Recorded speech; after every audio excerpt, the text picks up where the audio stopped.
जलसी आघादू निश्चयाचा महामेरू मग जलसी आघादू अखंड स्थितीचा निर्धारू श्रीमंत योगी असं ज्यांचं वर्णन केलं जातं ती सारी कोणाची पुण्याई. ती एका ध्येय वेड्या आईची राजमाता जिजाऊंची राजमाता जिजाऊंची.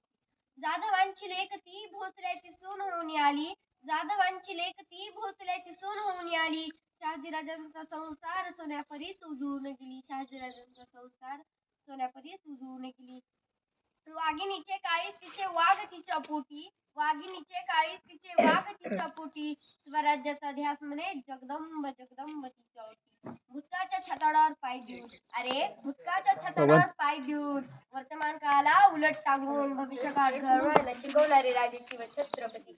खरं तर ज्या वयात भावल्यांचा खेळ मांडून संसाराची तालीम करण्यात मुली दंग असतात अरे त्या वयात तलवारीची मुष्ट घट्ट पकडण्यात दंग असणाऱ्या त्या आदर्श माता म्हणजेच जिजाऊ माँसाहेब यांना माझा मानाचा मुजरा मानाचा मुजरा मानाचा मुजरा.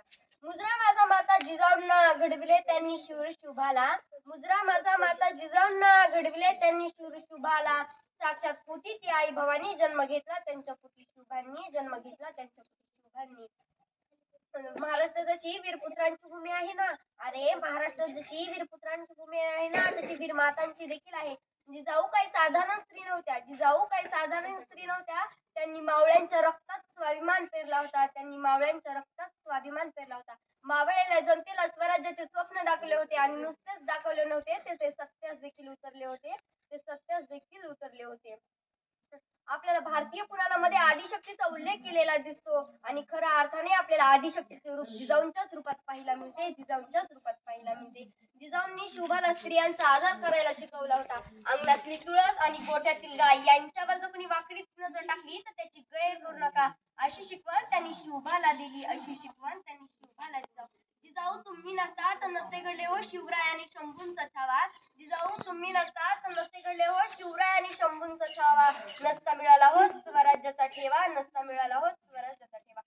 माझ्या छत्रपतींच्या काळात स्त्रियांना 50% आरक्षण होते पण 100% संरक्षण होते.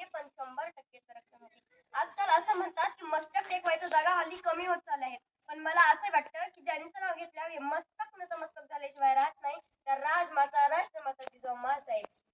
जाता जाता एवढेच म्हणेन की ध्येयाची तलवार शिवाची शत्रूचा खर्जन परवा न जीवाची. अरे महाराष्ट्रातील शूरवीरांना आठवा जिजाऊंच्या आणि शिवरायांच्या इतिहासाची आठवण घ्या. तर जिजाऊंच्या आणि जिजाऊंच्या देखील मला एवढे सांगावे वाटते की हा काळ रडायचा नाही तर लढायचा आहे.